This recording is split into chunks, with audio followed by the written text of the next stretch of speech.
فضیلت بخشی ہے اس کا ذکر اور اس کے وجوہات کا بیان تھا، اور مردوں عورتوں کا باہمی جو رہن سہن ہے اس کا ذکر ہے، اور اس کے ساتھ ساتھ ایک بڑی خاص بات، اہم بات ذکر ہوئی۔ وہ بات یہ کہ اگر میاں بیوی میں چپکلش ہو جائے، رنجش ہو جائے، تو پھر قرآن ہمیں کیا ضابطہ دیتا ہے، کیا اصول بتاتا ہے۔ ہمارے معاشرے میں آج کسی وکیل سے پوچھ کر دیکھ لیں یا کسی مفتی سے، تو وہ آپ کو بتائیں گے کہ ہمارے معاشرے میں بڑی تیزی سے ترقی ہو رہی ہے، بڑی تیزی سے اضافہ ہو رہا ہے طلاق کے معاملات میں۔ نوجوانوں کی شادیاں ہوتی ہیں اور وہ چند دنوں کی مہمان ثابت ہوتی ہیں، اور بعض دفعہ تو ایسے معاملات کہ وہ گھروں سے باہر نہیں نکلنے دیتے بات کو، اور پردے میں ہی ختم کر دیتے ہیں۔ لیکن اس میں کوئی شک نہیں کہ طلاق کے جو معاملات ہیں وہ بڑھتے جا رہے ہیں، اور اس میں انسان کا جو غصہ ہے وہ سب سے زیادہ جو فیکٹر ہے وہ انسان کا غصہ ہے۔ جب عقل پر غصہ حاوی ہو جاتا ہے تو بندہ بغیر سوچے سمجھے فیصلہ صادر کر دیتا ہے، اور پھر کیا ہوتا ہے، پھر جناب مفتیوں کے دروازوں کے چکر اور وکیلوں کے دروازے کے چکر، اور پھر پہلے یہ سر توڑ کوشش کی جاتی ہے کیوں بھائی مجھ سے غلطی ہو گئی تھی، میں نے غصے میں یہ کہہ دیا تھا، اب اس کا کوئی حل نکال دو، اب اس کی کوئی صورت بتا دو۔ یاد رکھیے یہ جتنے مسائل ہیں، جتنی پریشانیاں ہیں، یہ ساری دین سے دوری کے سبب ہیں۔ اگر قرآن کریم کا سبق پڑھ لیا ہوتا، اگر یہاں سے فیض حاصل کر لیا ہوتا، اگر مالک کریم کے احکامات کو سمجھ کر ان پر عمل کر لیا ہوتا، تو یہ در در کی ٹھوکریں نہ کھانی پڑتی، یہ مشکلات کا سامنا نہ کرنا پڑتا۔ بڑا سادہ سا اصول ہے، میرے سامنے جتنے آپ حضرات بیٹھے ہیں بڑے غور سے سنیے گا، اور اس نصاب کو کوشش کر کے آگے پہنچائیے کہ اللہ کا قرآن کیا کہتا ہے۔ مالک کریم ارشاد فرماتا ہے کہ اگر میاں بیوی کے معاملات ٹھیک نہ چل رہے ہوں اور کوئی ایسا راستہ بھی نہ نکلتا ہو پیار محبت سے سمجھنے سمجھانے کا، تو ہمارے ہاں تو یہ ہے کہ بس رشتہ ختم کیا جائے اور طلاق کا لفظ بول کر پھر بعد میں پچھتاتے رہنا۔ حالانکہ قرآن کہتا ہے فَاعِظُوهُنَّ وَاهْجُرُوهُنَّ فِي الْمَضَاجِعِ، یعنی اگر کوئی سمجھنے کی صورت نہ نکلتی ہو تو فرمایا پھر انہیں ایک مرتبہ سمجھاؤ، اور پھر یہ ہے کہ بستر الگ کر لو۔ بستر کیا کر لو؟ بستر الگ کر لو۔ ہمارے ہاں اس چیز کا کنسیپٹ ہی نہیں ہے۔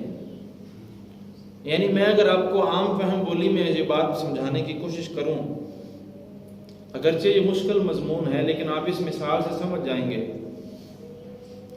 کہ اس وقت جتنی بھی دنیا میں ایٹمی قوتیں ہیں، کون سی قوتیں جی؟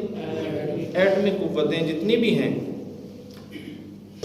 ان کی جب کسی دوسرے کے ساتھ کوئی ہلکی نوک جھونک ہوتی ہے تو وہ کیا کرتے ہیں، وہ گزارے کے لیے، وہ اس مشکل سے نکلنے کے لیے گولہ باری کرتے ہیں، وہ فائرنگ کرتے ہیں، لیکن ایٹم بم کا استعمال ایٹم بم کا استعمال اس لیے نہیں کرتے کہ اس کے بعد تو پچھتاوا ہی ہے، اس کے بعد تو ہر چیز ختم ہے۔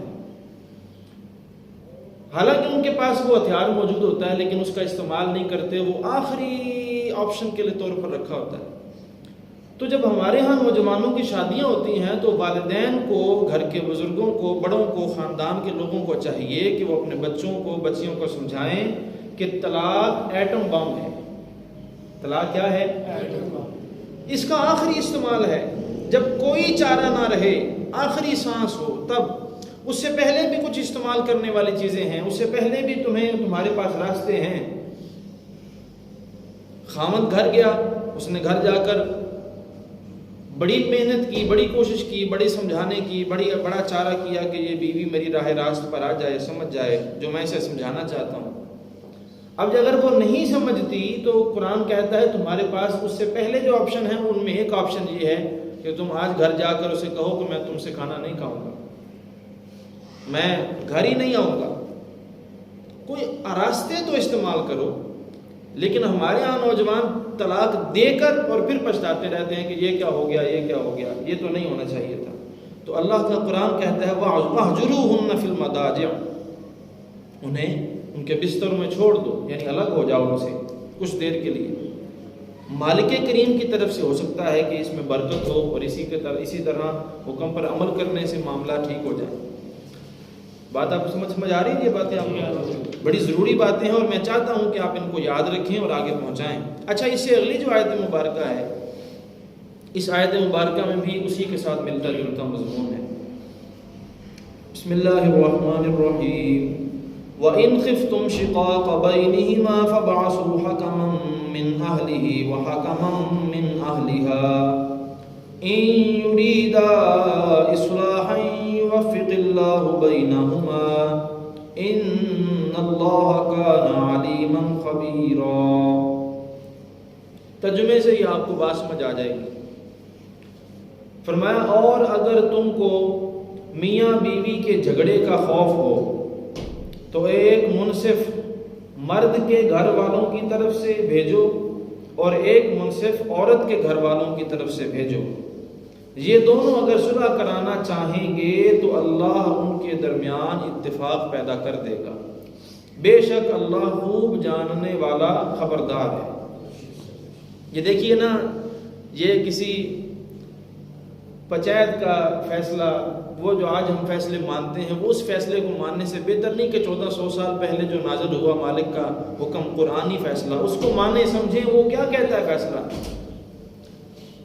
اگر باہمی رنجشیں ہو جائیں، اگر پریشانیاں ہو جائیں، میاں بیوی کے درمیان کوئی عدم اتفاق ہو جائے کسی بات پر، تو قرآن کہتا ہے کہ ایک شخص عورت کے خاندان سے اس کے گھر والوں کی طرف سے اور ایک شخص مرد کے خاندان سے اس کے گھر والوں کی طرف سے، جس کو وہ نامینیٹ کریں، وہ باہمی مل بیٹھیں۔ اور اگلے جو لفظ ہیں وہ پوری توجہ سے سنیے گا۔ وہ لفظ کیا ہیں؟ وہ لفظ ہیں ان یریدا اصلاحا، اگر وہ دونوں، کون دونوں؟ وہ دونوں جو دو لوگ آگے نکال کر بٹھائے گئے ہیں نا بڑے بنا کر، اگر وہ دونوں واقعتاً اصلاح کا ارادہ رکھتے ہیں۔ میں نے آپ کی اس پر جان بوجھ کے توجہ دلائی کیونکہ بعض دفعہ تو نوجوانوں کے گھروں کو توڑنے میں بھی بڑوں کا بعض دفعہ ہاتھ ہوتا ہے۔ ناک جناب ناک، لو جی ہے کہ ہو سکتا ہے ساری برادری کا پتہ ہے نا، اسی کدی نیوی نہیں پہن دیتی، تسی کون ہوندے ہو انج گل کرنے والے؟ یعنی اس طرح کے جملے بول بول کے اس پنچایت میں بھی ایسا ماحول بن جاتا ہے کہ جے کوئی رستہ نکلتا بھی سی تو ہن رستہ کوئی نہیں رہ گیا، گال ہی ختم ہو گئی۔ مالک کا قرآن کہتا ہے ان یریدا اصلاحا، اگر وہ دونوں بڑے لوگ، ایک عورت کی طرف سے ایک مرد کی طرف سے، اگر وہ دونوں اصلاح کا ارادہ کر لیں تو پھر پتہ کیا ہوگا؟ فرمایا یوفق اللہ بینہما، تو اللہ تبارک و تعالی مرد و عورت کے درمیان اتفاق پیدا کر دے گا۔ انہوں دی نیت صاف ہونی چاہیے۔ تو بندے جب چننے لگیں تو دھیان سے چننا چاہیے ایسے موقع پر جہاں رشتے توڑنے کا معاملہ ہو۔ ان اللہ کان علیما خبیرا، اتوں تو جناب دست کے لوگوں نو کیسی تواڈے خیر خواہ ما سانو اگے کرو، اسی تواڈا مسئلہ حل کران گے، اسی تواڈے پریشانیاں مکانے آؤ جو ساڈے کول مسئلہ حل کرا لو۔ اتوں مالک فرماتا ان اللہ کان علیما خبیرا، اللہ تبارک و تعالی بے شک علم والا بھی ہے اور خبر والا بھی ہے، وہ اندر سے بھی جانتا ہے، اندر سے بھی تم کیا سوچ رہے ہو، اوپر سے کیا ہے اندر سے کیا ہے۔ اگلی آیت مبارکہ سماعت فرمائیے۔ یہ جو ابھی مضمون بیان ہوا دو آیتوں میں آپ کو اگر جتنا سمجھا پایا ہوں آپ کو سمجھ آ گئی جی؟ اس کا انتہائی اہم بات ہے، انتہائی اہم بات ہے، یہ زندگی میں ہر موقع پر کام آنے والی بات ہے، اس کو پلے باندھ کر رکھیے۔ قرآن کا یہ جو مضمون ہے میں نے اس لیے شروع میں کہا تھا جب یہ سورت شروع ہوئی تھی سورۃ النساء کہ اس میں روزمرہ کے معاملات ذکر ہوں گے، میاں بیوی کے تعلق کے حوالے سے دیگر معاملات بھی۔ اگلی آیت مبارکہ اپنے مضمون کے لحاظ سے بڑی اہم ہے۔ مالک کریم نے ارشاد فرمایا وَاعْبُدُوا اللَّهَ وَلَا تُشْرِكُوا بِهِ شَيْئًا وَبِالْوَالِدَيْنِ إِحْسَانًا وَبِذِي الْقُرْبَى وَالْيَتَامَى وَالْمَسَاكِينِ وَالْجَارِ ذِي الْقُرْبَى وَالْجَارِ الْجُنُبِ وَالصَّاحِبِ بِالْجَنبِ وَابْنِ السَّبِيلِ وَمَا مَلَكَتْ أَيْمَانُكُمْ إِنَّ اللَّهَ لَا يُحِبُّ مَنْ كَانَ مُخْتَالًا فَخُورًا۔ ترجمہ، اور اللہ کی عبادت کرو، اللہ کی عبادت کرو اور اس کے ساتھ کسی کو شریک نہ ٹھہراؤ، اور ماں باپ سے اچھا سلوک کرو، اور رشتہ داروں اور یتیموں اور محتاجوں اور قریب کے پڑوسی اور دور کے پڑوسی اور پاس بیٹھنے والے ساتھی اور مسافر اور اپنے غلام لونڈیوں کے ساتھ اچھا سلوک کرو۔ بے شک اللہ ایسے شخص کو پسند نہیں کرتا جو متکبر اور فخر کرنے والا ہے۔ اس آیت مبارکہ میں اللہ تبارک و تعالی کی ذات بابرکت سے لے کر جو بندوں کے حقوق ہیں ان کا ایک ہی دفعہ اکٹھے ہی ذکر کر دیا گیا، یعنی یہ پوری زندگی کا مضمون ہے کہ زندگی کس طرح گزارنی ہے۔ پہلا حق اللہ کا ہے۔ پہلا حق کس کا ہے؟ اللہ کا پہلا حق ہے، اور وہ پہلا حق جو اس آیت مبارکہ میں ذکر ہوا وہ سب سے بڑا حق ہے مالک کا۔ بیٹا نہیں، آپ نے باتیں نہیں کرنی باتیں، آپ نے دور ہو جائیں دوسرے سے، آپ باتوں سے بچے رہیں گے، ان کا خیال کریں گے کوئی بڑا بندہ۔ پہلا حق کس کا جناب؟ آپ کی آواز رک گئی۔ پہلا حق کس کا؟ اللہ تعالیٰ۔ آپ نے تو مجھ سے باتیں کرنی ہیں تو آگے بڑھیں گے۔ پہلا حق کس کا جی؟ اللہ تعالیٰ، جس نے پیدا کیا، جس نے آسمان و زمین کو بنایا، جس نے ہمیں مسلمان بنایا، انسان بنایا، جس نے ہمیں زندگی گزارنے کے اسباب مہیا کیے، جس کے ہم بندے ہیں۔ کہا گیا تم پر پہلا حق یہ ہے وَاعْبُدُوا اللَّهَ وَلَا تُشْرِكُوا بِهِ شَيْئًا، اسی کی عبادت کرو اور اس کے ساتھ کسی کو شریک نہ کرو، اس کے ساتھ اس کو یہ پسند ہی نہیں ہے۔ قرآن حکیم میں کہا گیا اللہ تعالیٰ سارے گناہوں کو معاف کر سکتا ہے جسے چاہے، لیکن شرک کو معاف نہیں کرتا۔ تو اس لیے فرمایا گیا اللہ کی عبادت کرو، اس کے ساتھ کسی کو شریک نہ ٹھہراؤ۔ اس کے بعد پھر کیا حقوق ہیں؟ اور جب بندوں کے حقوق ذکر ہوئے تو سب سے پہلے فرمایا وَبِالْوَالِدَيْنِ إِحْسَانًا، والدین کے ساتھ اچھا سلوک کرو، والدین کے ساتھ اچھا سلوک کرو۔ وَبِذِي الْقُرْبَى، اور رشتہ داروں کے ساتھ۔ کن کے ساتھ جی؟ رشتہ داروں کے ساتھ۔ بعض بندوں کو لگتا ہے کہ رشتہ دار جو ہے نا وہ تو بوجھ ہی ہوتے ہیں، بس ایسے ہی۔ اللہ اکبر، یہ کتنی عجیب بات ہے۔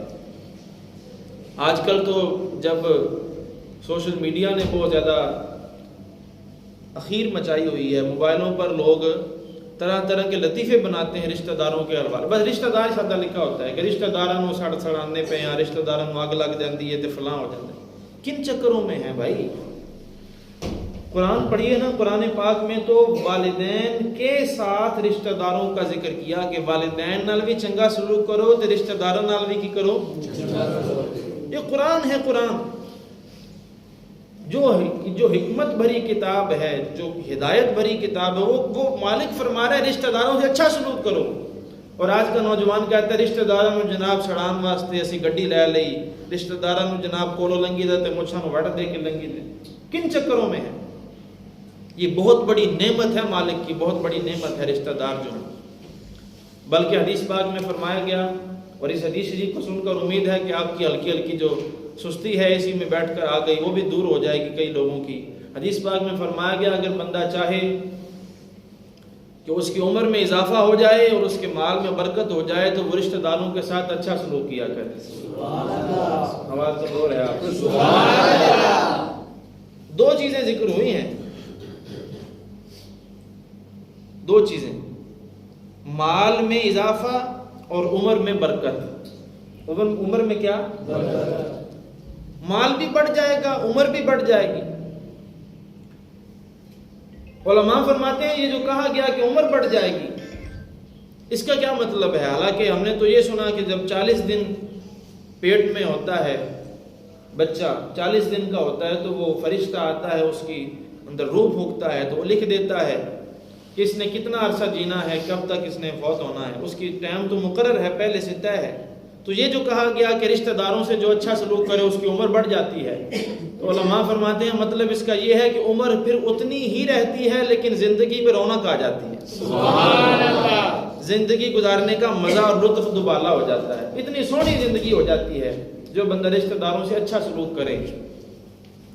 تو قرآن کریم کا جو سبق ہے انشاءاللہ تعالی ہم اس کو یاد رکھیں گے انشاءاللہ. کہہ دیجیے آگے فرمایا گیا والیتامی والمساکین, یتیموں اور مسکینوں کے ساتھ اچھا سلوک کرو. والجار ذی القربى والجار الجنب, قریب والا جو پڑوسی ہے یعنی جہدے نال گھر دا بوا بھی سانجا ہے, دیوار بھی سانجی ہے, نیڑے والا, قریب والے پڑوسی سے بھی اچھا سلوک کرو اور دور والے پڑوسی کے ساتھ بھی اچھا سلوک کرو. یہ دیکھیں نا وہ جو غلط فہمی ہوتی ہے وہ ختم ہو گئی. ہمارے ہاں ہم پڑوسی اسی کو سمجھتے ہیں کہ بس جہدے نال لین دین چلتا رہے. دو لفظ کٹھے بولے نا, لین دین. جدھر صرف دین دین ہوئے نا وہ پڑوسی نہیں, جدھر لین دین ہوئے وہ پڑوسی ہے. یعنی 4 باری کسی حال شے کلائی تے اگوں جب واپس آ گئی تو پھر پڑوسی ہے. جے کوئی شے واپس نہ آئی تو مطلب ہے ساڈا پڑوسی کوئی نہیں. انہوں نے جدوں بھی شے کلائیے وہ ڈبا خالی کلا دیندے نے واپس, برتن تو خالی آ جاتا ہے. انہوں نے بھی چاہیے کوئی خیال کرنا. بھائی ہمیں حکم ہے, سرور عالم علیہ الصلوۃ والسلام نے فرمایا حسن اخلاق یہ ہے, دل کے کانوں کو کھول کر سنیے گا اس حدیث پاک. حسن اخلاق فرمایا یہ ہے کہ تمہارے ساتھ کوئی جفا کرے, تمہارے ساتھ کوئی برا سلوک کرے, اس کے باوجود تم اس کے ساتھ اچھا سلوک کرو. سبحان اللہ. اے کڑی گل ہوئی جناب, جے کسی نے انج کر کے سلام کیتا تے انہوں کہنا ہے ٹھیک ہے جناب والو, جے کسی نے انج ویکھیا تو انہوں کہنا اسی بھی تینوں پھر انج ہی ویکھاں گے, تو کون ہونا. یہ تو بدلے کا بدلہ ہے. یہ کیا ہے؟ جے انہوں نے سانو کدی پیار محبت نال اپنا پڑوسی سمجھیا تو پھر اسی بھی سمجھ لواں گے, نہیں تو پھر موج کرن. دنیا تے اور بندے بتھیرے. یہ رشتہ, یہ انداز یہ مناسب نہیں. بہترین طریقہ تو یہی ہے, بہترین انداز تو یہ ہے کہ اگلا جو مرضی کرتا رہے, ہم نے لوگوں کے لیے نہیں کرنا بلکہ اللہ رسول کی رضا کے لیے کرنا ہے. یہ انداز ہونا چاہیے. اور میں جو بندے نخرے کرنے والے ہوتے ہیں نا, نخرے کرنے والے, ان کے لیے بھی قرآن و حدیث میں یہ سبق ہے. بعض دفعہ ایسا بھی دیکھا گیا ہے کہ اگر کوئی کسی کے ہاں کوئی تحفہ بھیج دے نا, پلیٹ میں ڈال کر کوئی شے بھیج دے, تو آگے سے جواب آ جاتا ہے ہوں جدو نہیں کھادی گئی تو پھر ساڑھے کلا دیتی, جدو مکی نہیں شے 2 دن پرانی شے ہوں ساڑھے کلا دیتی.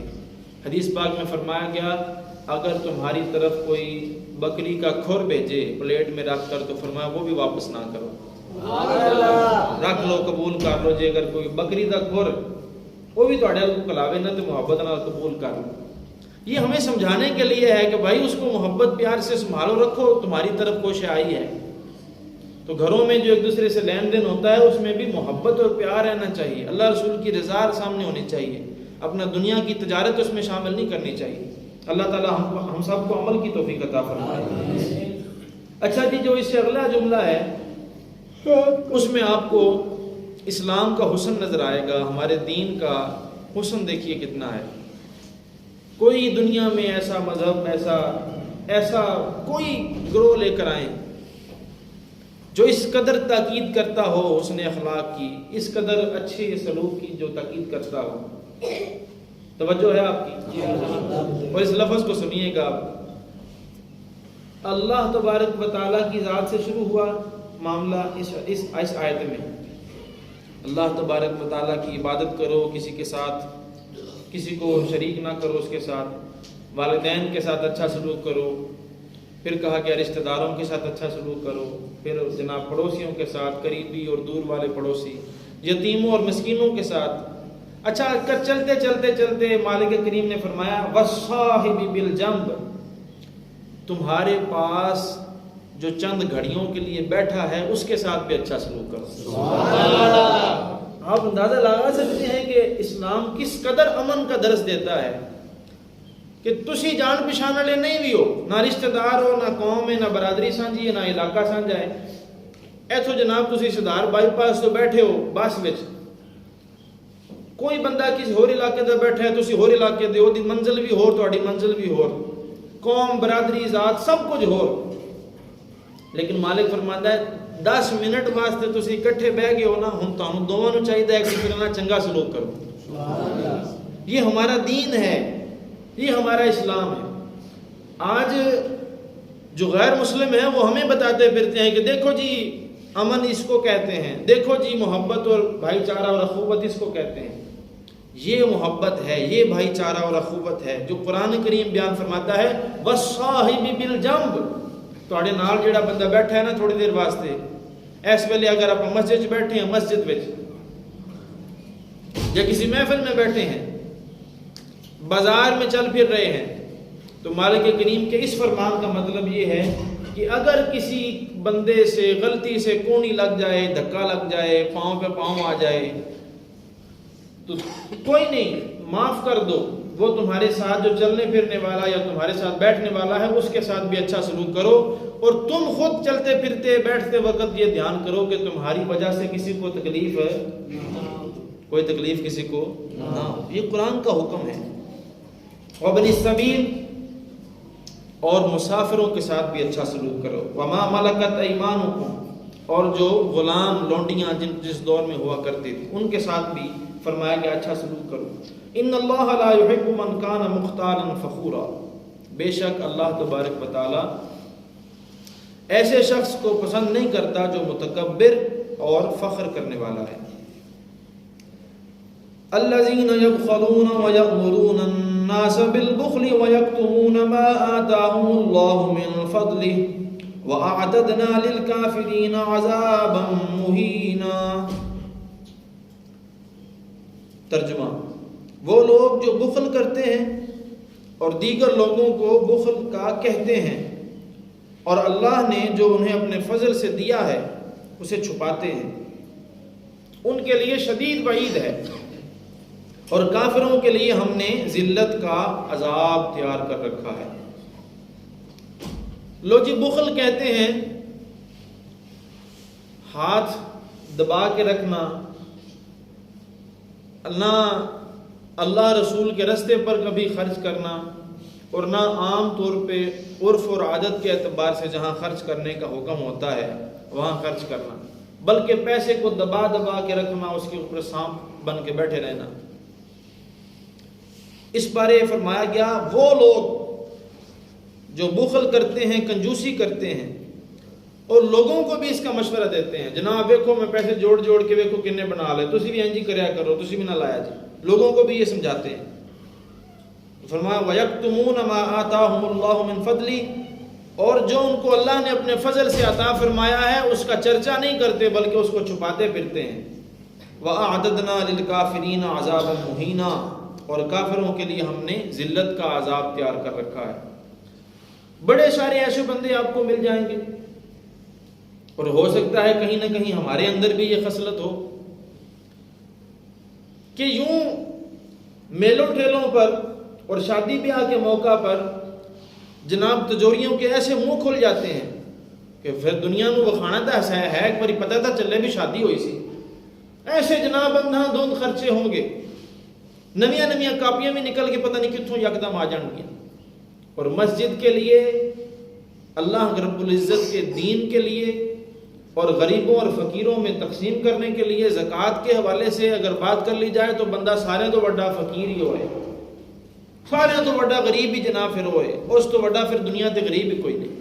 یہ ہے اس آیت مبارکہ کا مطلب۔ اور بخیل بندہ جو ہے نا، ہمارے ہاں جو کنجوسی کی تعریف ہوتی ہے نا، ہم کہتے ہیں کہ دیکھو جی وہ فلاں بندے نو آکھیا بھی سی تو پارٹی شارٹی کھوا سانو یا تو روٹی شوٹی کھوا فلاں ہوٹل تو انہیں نہیں کھوائی، بس وہ ہے ہی کنجوس. یعنی ہم نے کنجوسی کی بھی اپنی تعریف خود ہی طے کر رکھی ہے کہ وہ جن نے خرچہ مرچہ سڑ دے نہیں نہ کیتا وہ کنجوس ہے. قرآن و حدیث کا نچوڑ یہ ہے کنجوس کسے کہتے ہیں. قرآن و حدیث میں ہر پاسے لائی رکھے، رشتہ داراں اتے بھی جناب تے دوستاں یاراں اتے بھی جدوں وکھاوے دا ٹائم آوے نہ وکھلاوے دا تے اوتھے اننے والا آوے. تے جدوں قرآن پاک وچ حکم آوے بھی مالک دے نام تے زکوٰۃ ادا کرو تے اس ویلے دل نو کچھ ہون لگ پوے، اس ویلے اودے تو 2-3 ہزار بھی نہ نکلن. یہ بندہ ہے جسے قرآن و سنت میں کنجوس کہا گیا. کیا کہا گیا ہے؟ یہ بندہ ہے جسے کنجوس کہا گیا. ایتھے تے لان دا ٹائم سے جتھے تو نہیں لا رہا، یہی وقت تھا. اور وَيَكْتُمُونَ مَا آتَاهُمُ اللَّهُ مِنْ فَضْلِهِ، جو اللہ نے اپنے فضل سے دیا ہے اس کو چھپاتے پھرتے ہیں.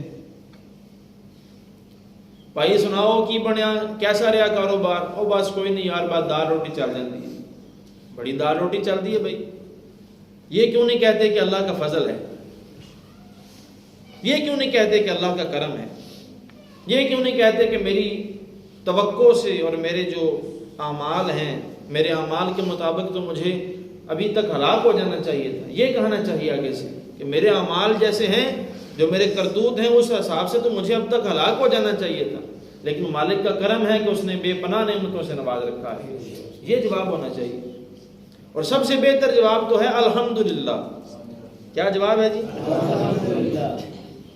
الحمدللہ. چہرے پر رونق ہو، زبان پر مالک کی تعریف ہو اور دل سے شکر کی کیفیت ہو کہ مالک دا بڑا کرم ہے، شکر ہے جی الحمدللہ الحمدللہ. لیکن بڑے بڑے بندوں کو دیکھا ہے وہ اپنا کاروبار پتہ نہیں کیا سوچ کر چھپا رہے ہوتے ہیں کہ لوگ پتہ نہیں ادھار مانگ لیں گے. تو آپ نہ دیں ادھار کسی کو، لیکن مالک کا ادھار تو نہ رکھو. اس نے اگر دیا ہے تو وہ نظر آنا چاہیے. سرور عالم علیہ الصلوۃ والسلام نے ایک شخص کو دیکھا، بال بکھرے ہوئے اور جو مکمل حلیہ تھا وہ کوئی اتنا بہترین اور اعلیٰ نظر نہیں آ رہا تھا. آقا کریم علیہ الصلوۃ والسلام نے اس کو فرمایا تمہیں اللہ تعالیٰ نے مال نہیں دیا؟ عرض کی حضور مجھے تو ہر قسم کا مال اللہ نے عطا فرمایا ہے. سرور عالم علیہ الصلوۃ والسلام نے فرمایا اللہ تبارک و تعالیٰ نے جو تمہیں دیا ہے وہ تمہارے اوپر نظر بھی آنا چاہیے. تمہارے اوپر اللہ تعالیٰ نے اپنا زبان دیتی ہوتا ہے پتہ چلنا چاہیے. ہاں پتہ تو چلے بھی سارے بندے ماشاءاللہ بولتے چلتے بیٹھے. آپ اندازہ فرما سکتے ہیں کہ ایک ہے بزرگوں کا فقر اختیار کرنا کہ وہ ان کو دنیا کی پرواہ نہیں ہوتی، وہ ایک گدڑی میں جناب زندگی گزار دیتے ہیں. وہ ہے بزرگوں کا فقر اختیار کرنا خود. اور ایک یہ ہے کہ کنجوسی کرتے ہوئے، بخل کرتے ہوئے پیسے کے اوپر سانپ بن کے بیٹھے رہنا اور اس کو خرچ نہ کرنا. ان چیزوں میں زمین آسمان کا فرق ہے. اور یہ جو ہے خرچ نہ کرنا، اس کی وعید ہے. سرور عالم علیہ الصلوۃ والسلام نے فرمایا خرچ کرو تم پر بھی خرچ کیا جائے گا. یعنی آپ آگے لاؤں گے تب پیچھے اور مال آئے گا. تو یہ جو پیسے کو روکنا ہے یہ اچھی بات نہیں ہے. اگلی آیت مبارکہ میں ایک اور خاص مضمون ہے. وقت بھی تقریباً ختم ہو گیا اور شاید یہ آخری آیت ہی ہو جو آج ہم پڑھ رہے ہیں. والذین ينفقون اموالهم رئاء الناس ولا يؤمنون بالله ولا باليوم الآخر ومن يكن الشيطان له قرينا فساء قرينا. ترجمہ: اور وہ لوگ جو اپنے مال لوگوں کے دکھاوے کے لیے خرچ کرتے ہیں اور نہ اللہ پر ایمان لاتے ہیں اور نہ ہی آخرت کے دن پر، تو ان کے لیے شدید وعید ہے. اور جس کا ساتھی شیطان بن جائے تو کتنا برا ساتھی ہے. اس آیت مبارکہ میں ان لوگوں کا ذکر ہے جو مال خرچ بھی کرتے ہیں اور ساتھ برباد بھی کر لیتے ہیں. کیا کر لیتے ہیں؟ برباد ہو گیا. کون سا مال برباد ہو گیا؟ وہ مال برباد ہو گیا کہ جس کو دیتے وقت دل میں یہ خواہش پیدا ہو گئی کہ لوگ کہیں ویکھ لون کہ بھائی صاحب نے کتنا خرچہ کر دیتا. لوگوں کو پتہ چل جاوے ایک باری بلے بلے ہو جاوے علاقے میں کہ بھائی صاحب نے مسجد اتنے اینے لا دیتے. دیکھ لینا قرآن پاک پڑھ رہا ہوں. والذین ينفقون اموالهم رئاء الناس، وہ لوگ جو لوگوں کو دکھانے کے لیے مال خرچ کرتے ہیں. اور ساتھ ہی اس کے جو ایڈ کر دیا ولا یؤمنون باللہ ولا بالیوم الاخر، اور جو اللہ اور آخرت پر ایمان نہیں رکھتے. یعنی کہاں جا کر ملا دیا؟ یہ جو ہوتا ہے نا لوگوں کو دکھلانے کے لیے مال خرچ کرنا، اسے ریاکاری کہتے ہیں. اور ریاکاری کو شرک اصغر کہا گیا ہے. شرک اصغر یعنی یہ شرک ہے، چھوٹا شرک ہے کہ بندہ زکوٰۃ ادا کر رہا ہے، قربانی کے اوپر جانور ذبح کر رہا ہے، فطرانہ کر رہا ہے، فطرانہ دے رہا ہے، لوگوں میں تقسیم کر رہا ہے، تو دل میں خواہش پیدا ہو رہی ہے کہ لوگوں دیکھیں، لوگوں کو پتہ چلے، لوگوں کے اندر بڑائی ہو، بلے بلے ہو جائے. تو مالک کریم انتہا درجے کی اس عمل سے نفرت فرماتا ہے کہ ہو کام میرے لیے اور پھر وہ کام تم لوگوں کو دکھلا دکھلا کے کرو. یعنی ہونا تو یہ چاہیے کہ بندے کے دل میں یہ خواہش پیدا ہو رہی ہو ہر کام پر کہ بس میں کی کرنا سی، میرے مالک قبول کر لمن، جو بھی ہے اللہ تعالیٰ قبول فرما لے. ہونا تو یہ چاہیے تھا، لیکن اخبار بھرے پڑے ہوتے ہیں، سوشل میڈیا بھی بھرا پڑا ہوتا ہے. ایک آٹے کا تھیلا ایک غریب مائی نو جناب بیوہ عورت نو دین واسطے 20 بندے انہوں تھیلے نو چمڑے کھلوتے ہوندے جواں طرح، اور جناب انج انگل لا لا کے تے ہاتھ لا لا کے دس دینے بھی ایسے 10 کلو دے تھیلے پہ 10.5 روپے شامل ہے. سی ڈوب کے مرنے کا مقام ہے ان لوگوں کے لیے جو غریبوں کی غربت کا مذاق اڑاتے ہیں. جو غریبوں کی غربت کا مذاق اڑاتے ہیں ان کے لیے ڈوب مرنے کا مقام ہے. ماہ رمضان المبارک کی پرنور گھڑیاں قریب ہیں. ماہ رمضان المبارک میں بہت سارے حضرات ایسے ہیں جو خوش دلی سے، شوق سے اللہ رب العزت کی رضا کے لیے لوگوں کے کھانے پینے کا اہتمام کرتے ہیں، غریبوں کے رشتہ داروں کے لیے راشن کا اہتمام کرتے ہیں. تو میں ان سے گزارش کروں گا کہ جب کسی کے لیے راشن کا اہتمام کریں یا کھانے کا اہتمام کریں تو خدا کے لیے اس کی عزت نفس کو مجروح نہ کریں، اس کی عزت کے پہرے دار بن جائیں، اس کا دنیا میں تماشا نہ بنائیں. لین وچ لگ جو جناب جنہیں راشن لینا لین چاہ جو لوگوں کے سامنے لین چ لگ جو سارے، پھر کلے کلے بندے نوں دین لگیاں فوٹو بھی بنوانی نال، پھر انہوں نے نام لکھ لے کے بھی لسٹاں بنا دینیاں. یہ کہاں کا انصاف ہے؟ کسی کی غربت کا مذاق اڑانا کہاں کا انصاف ہے؟ یعنی غریب بندے کو وہ جو دال روٹی بھی نصیب ہوئی کسی امیر کے گھر سے، وہ بھی اس قدر اس کے لیے مشکل والا ہو گیا کہ نہ نگلا جائے نہ اگلا جائے. وہ جس کی یتیم بچیاں گھر میں کھانے کے لیے منتظر ہیں، وہ باپ راشن کا توڑا اٹھا کر لے جا بھی رہا ہے، لیکن اس کی نگاہیں جھکی ہیں کیونکہ علاقے میں سماج میں اس کا مذاق بن گیا کہ یہ مانگ کر لا رہا ہے. ہم جن کے چاہنے والے اور جن کے ماننے والے ہیں، آئے ان کی بات سنیے. مدینہ شریف میں تقریباً 100 یا 100 سے زیادہ گھر ایسے تھے جن گھروں کے دروازے پر رات کے پچھلے پہر کوئی آ کر پورے مہینے کا راشن چھوڑ جایا کرتا تھا.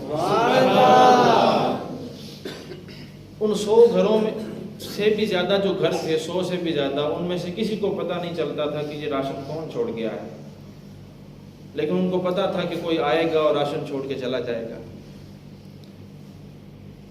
جب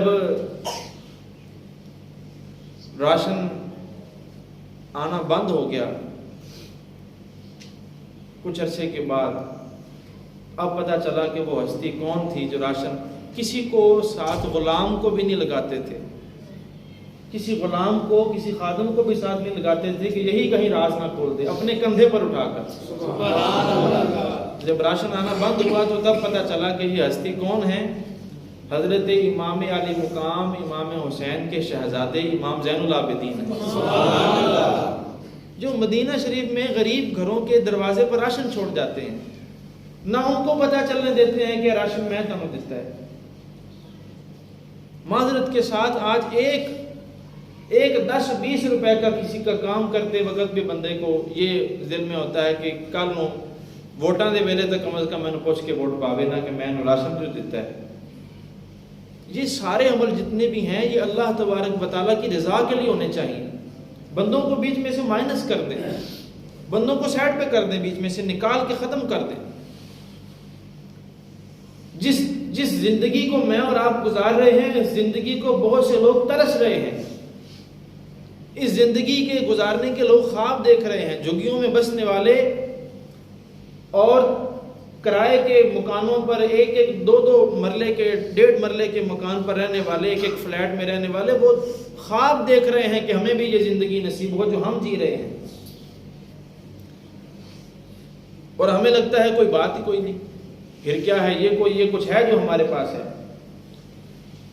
تو یاد رکھیے، ہمیں یہ جو مال دیا جاتا ہے نا، مال، اس مال کو دے کر ہمیں ڈیوٹی ہماری سخت ہو جاتی ہے کہ اب ہم مالکوں کے نوکر بن گئے اور انہوں نے ہمیں نوکری پر رکھ لیا اور انہوں نے ہماری ڈیوٹی لگا دی کہ تمہیں مال دیا، تم کھاؤ بھی اور تم آگے لوگوں میں تقسیم بھی کرو، اور اس طرح تقسیم کرو کہ ان کی عزت بھی خراب نہ ہو۔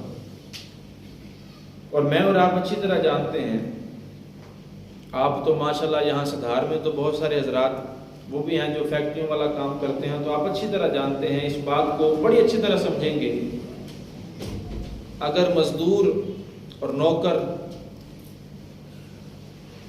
اپنی نوکری صحیح طریقے سے نہ کرے تو 1-2 دفعہ اسے سمجھا دیا جاتا ہے اور اس کے بعد اسے کہا جاتا ہے کہ سانو نوکر اور بتھیرے، تسی موج کرو، سر لے جاؤ۔ تو مالک کریم نے ہمیں نوکری پر رکھا، اس نے فرمایا کہ تہاڈے کول پیسہ ہے تو تسی میرے اور نوکر، تسی انہیں اگے لوگوں کو دینا تے ایسے طریقے نہ دینا ہے۔ اب جو بندے تو نوکری کر لیتے ہیں طریقے سے، ان کو تو مالک کریم ہمیشہ کے لیے اپنا نوکر رکھ لیتا ہے، اور جو بندے اس نوکری کو نہیں نبھاتے اور وہ کہتے ہیں کہ نہیں ساتھوں نہیں دیتا جاتا، ساتھوں نہیں دیتا جاتا، وہ دینے سے انکار کر دیتے ہیں، تو پھر ان کا آخر کار نتیجہ یہ ہوتا ہے، آپ میں سے جن بندوں کی سفید داڑیاں ہیں ان کے سامنے درجنوں مثالیں ہوں گی، درجنوں مثالیں بھی بیٹھے بیٹھے ان کے ذہنوں میں آ جائیں گی کہ کئی ایسے بندے ہیں جن کو مالکوں نے نوکری سے ہٹا دیا، کئی ایسے بندے ہیں جن کو آپ دیکھیں گے کہ جناب آج سے 10 سال پہلے 5 سال پہلے یہ آسمانوں پر پھرتے تھے، آج وہ خود پلے داری کر رہے ہیں، آج وہ خود مزدوری کر کے چھاپڑی لگا کے گزارا کر رہے ہیں۔ تو مالک نے نوکری سے ہٹا دیا، اگر ہمیں نوکری پر رکھا ہوا ہے تو ہم نوکری صحیح طرح سے کر لیں۔ رمضان شریف کا مہینہ آ رہا ہے، ماہ رمضان المبارک میں اعمال کا ثواب بڑھ جاتا ہے، نیکیوں کا ثواب کئی گنا بڑھا دیا جاتا ہے۔ تو میری آپ سے گزارش ہے کہ یہ جو دکھلاوے کے چکر ہے نا، ان سے باہر نکلیں۔ میں آپ کی نیتوں پر شک نہیں کر رہا، میں ہوتا ہی کون ہوں کسی کی نیتوں کو اندر سے جانچنے اور پرکھنے والا اور اس کے اوپر شک کرنے والا۔ ہاں، میں اتنی بات ضرور کروں گا کہ یہ جو لاکھوں لاکھ خرچ کر کے یہ بڑی بڑی افطار پارٹیاں ارینج کی جاتی ہیں، اس سے کئی گنا زیادہ بہتر ہے کہ غریبوں کے گھروں میں کھانا پہنچا دیا جائے۔ غریبوں کے ہاں جہاں افطار کا اہتمام نہیں ہے، یتیم بچیاں ہیں وہ روزہ رکھنے کے لیے بیٹھی ہیں، ان کے ہاں روزہ رکھنے کا اہتمام نہیں ہے، وہاں کچھ کھانا پہنچا دیا جائے اور اتنے عزت کے ساتھ پہنچایا جائے کہ کسی کو پتہ ہی نہ چلے ہوا کیا ہے۔ حدیث پاک میں فرمایا گیا سب سے طاقتور نیکی وہ ہے، سب سے طاقتور نیکی کہ دائیں ہاتھ سے بندہ دے، بائیں ہاتھ کو پتہ نہ چلے۔ اللہ تبارک و تعالیٰ کی بارگاہ میں دعا ہے کہ جو کچھ سنا اسے یاد رکھنے، اس پر عمل کرنے کی توفیق عطا فرمائے۔ ماہ رمضان المبارک کے سارے روزے پابندی سے رکھنے کی توفیق عطا فرمائے۔